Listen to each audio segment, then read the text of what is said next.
चाहे कितना ही अभागा मनुष्य हो, सुबह 3 बजे से 6 बजे उठकर ब्रह्म मुहूर्त में कर दो ये काम, जो चाहोगे वो मिलेगा। एक समय की बात है, माता पार्वती ने भगवान शिव से पूछा, स्वामी, मैंने देखा है कि चाहे कितना ही अभागा मनुष्य हो, अगर वो सुबह के समय ब्रह्म मुहूर्त में उठता है तो वो बहुत सुखी रहता है। ऐसा क्यों? मुझे ब्रह्म मुहूर्त का रहस्य बताइए।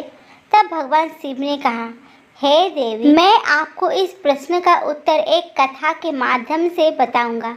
कृपया आप इस कथा को ध्यान पूर्वक सुनना, और जो भी मनुष्य इस कथा को पूरा सुनेगा तो वो कभी भी इस अवसर को अपने हाथ से जाने नहीं देगा।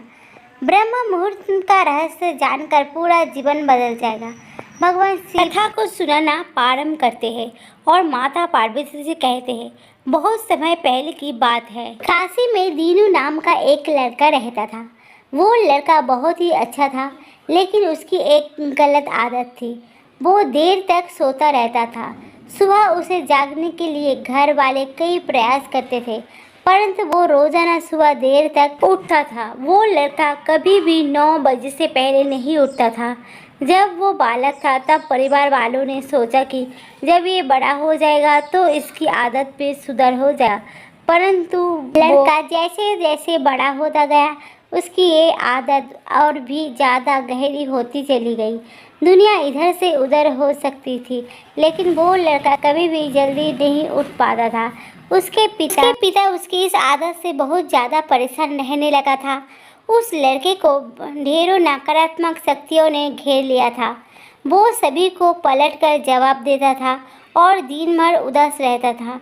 इसका असर उसके स्वास्थ्य पर भी पड़ रहा था। जब उस लड़के को ये पता लगा कि उसके सारे मित्र सफलता को प्राप्त कर चुके हैं, तब वो और भी ज़्यादा चिंतित हो गया और ईश्वर को कोसने लगा। वो बार बार यही कहता था कि मेरी किस्मत ही खराब है, परंतु उसके पिता अच्छी तरह से जानते थे कि उस लड़के के असफल होने के पीछे क्या कारण है। भगवान शिव ने कहा है, देवी, फिर एक दिन की बात है, उसके पिता को किसी सन्यासी के बारे में पता चला। तुरंत वो अपने बेटे की समस्या को लेकर उस सन्यासी के पास जा पहुँचे और सन्यासी को बड़े ही विस्तार से अपने बेटे की आदतों के बारे में बताया। फिर सन्यासी ने कहा कि कल आप अपने बेटे को इस आश्रम में आने को कहना। फिर उस लड़के का पिता अपने घर की ओर चला गया। उसे पता था कि अगर वो सीधे तरीके से अपने बेटे को सन्यासी से मिलने के लिए कहेगा तो वो कभी तैयार नहीं होगा। उसने अपने बेटे को अपने पास बुलाया और कहा, तुम्हारे सारे मित्र जीवन में सफलता प्राप्त कर चुके हैं, क्या तुम सफल नहीं होना चाहते हो? लड़के ने उत्तर दिया कि ज़रूर पिताजी, परंतु जब भी मैं अपने मित्रों से उनकी सफलता का रहस्य पूछता हूँ तो वे मुझे कुछ नहीं बताते हैं। भगवान शिव ने कहा, हे देवी, फिर उसके पिता ने कहा कि मुझे ये रहस्य पता चल गया है कि वो सभी क्यों सफल हो जा रहे हैं। तब उस लड़के ने बड़ी उत्सुकता से पूछा, क्या पता चल गया है पिताजी? कृपा करके आप मुझे बताइए। उसके पिता ने कहा कि कल सुबह तुम्हें एक सन्यासी के आश्रम में जाकर उनसे मिलना है। यदि तुम वहां पर समय से पहुंच गए तो वो सन्यासी तुम्हें ऐसा मंत्र बताएंगे जिससे तुम सफल हो जाओगे। परंतु एक समस्या है। लड़के ने पूछा, क्या समस्या है? पिता ने कहा, जब तक तुम सोकर उठोगे तब तक सन्यासी से मिलने का समय समाप्त हो जाता है। भगवान शिव ने कहा, हे देवी।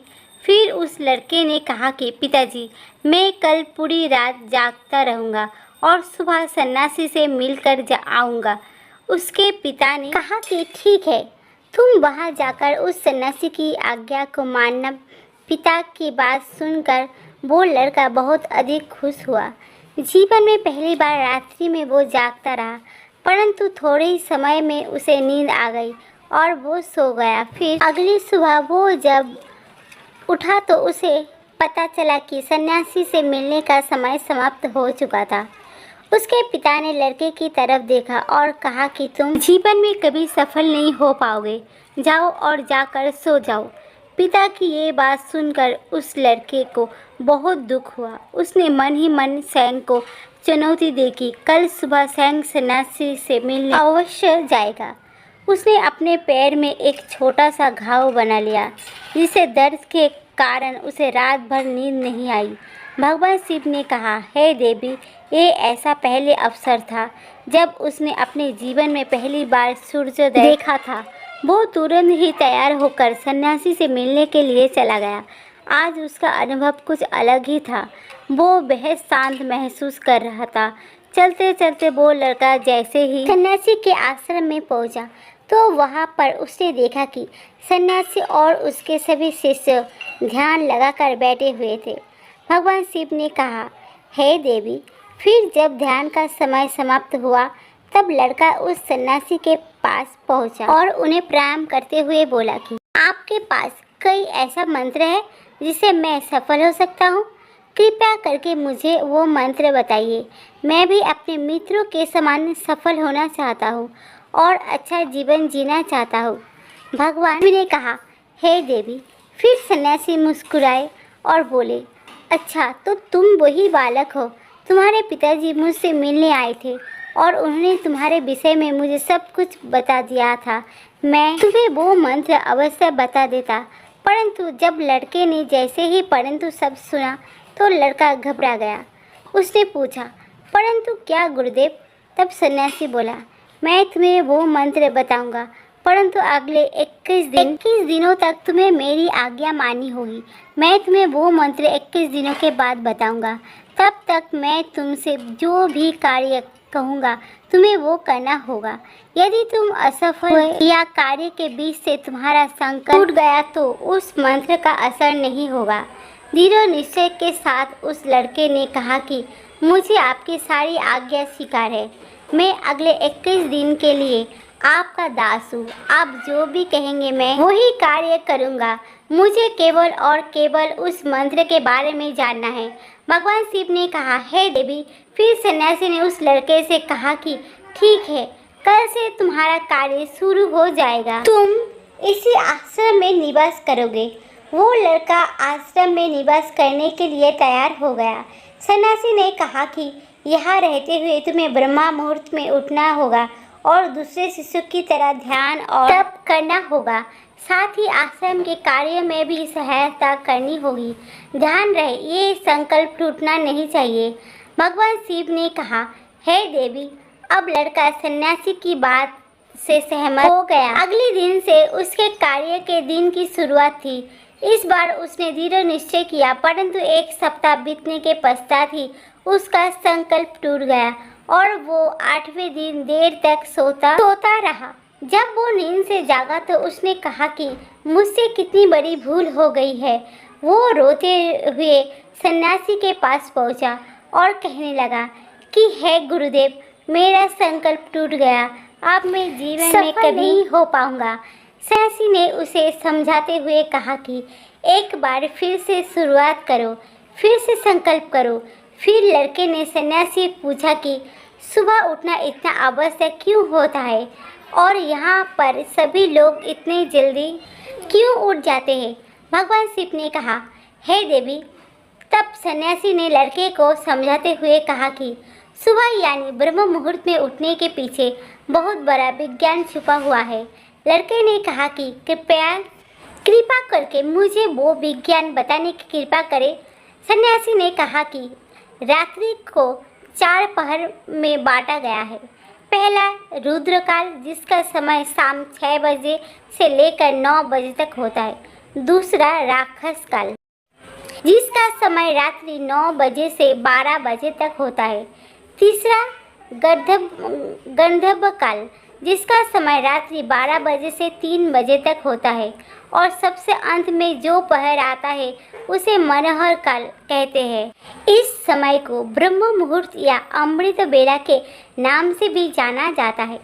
इसका समय भी भोर 3 बजे से सुबह 6 बजे तक होता है।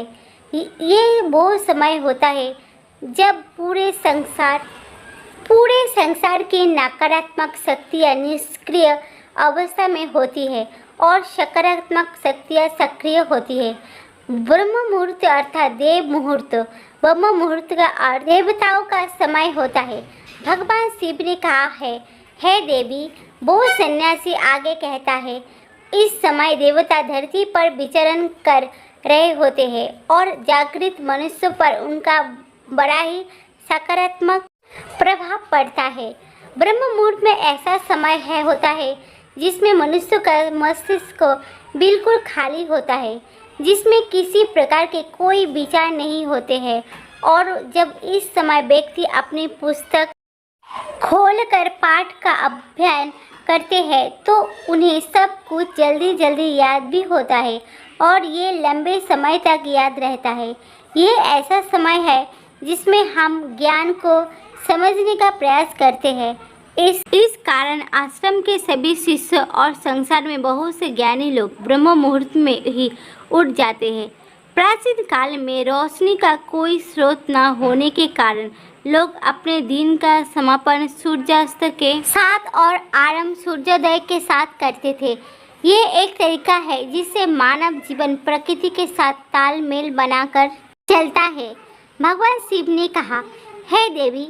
फिर उस लड़के ने कहा कि ठीक है, मैं कल से अपना संकल्प फिर से शुरू करता हूँ, परंतु ब्रह्म मुहूर्त में उठकर मुझे क्या क्या करना चाहिए। तब सन्यासी ने कहा कि ठीक है, मैं तुम्हें बताता हूँ कि ब्रह्म मुहूर्त में क्या करना चाहिए और कैसे करना चाहिए।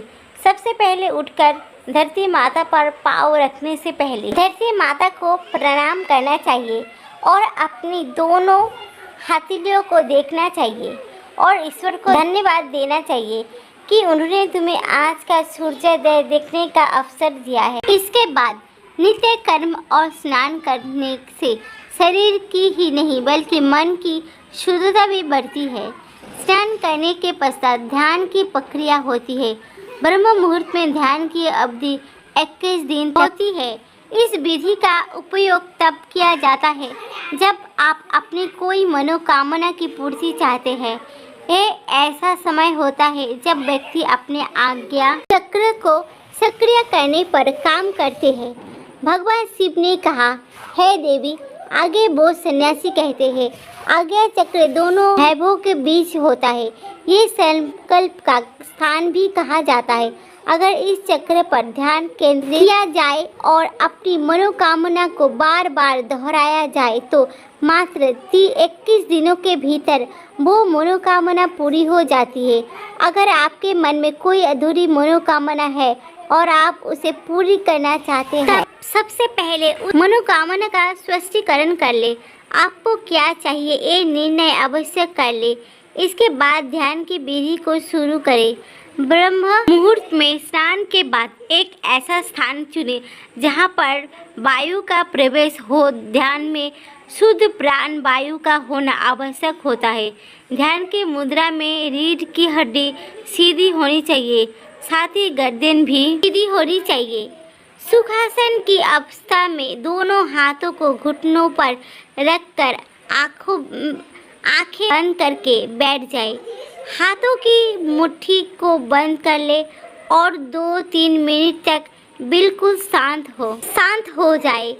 जब आपका शरीर स्थिर हो जाए और सांस भी शांत हो जाए, तब उसके बाद अपना सारा ध्यान आज्ञा चक्र पर लगाए। इस दौरान लंबी गहरी सांस ले और सांस को रोक कर रखें। इस समय आप अपनी इच्छा को मन ही मन दोहराए और अपने मन से इष्ट देव और देवी देवताओं और गुरुजनों का चिंतन करें। भगवान शिव ने कहा, हे देवी। सन्यासी ने कहा, जब सांस को रोकना कठिन हो जाए तब धीरे धीरे सांस को बाहर की ओर छोड़े। सांस को नाक से भरे और मुख से बाहर छोड़े।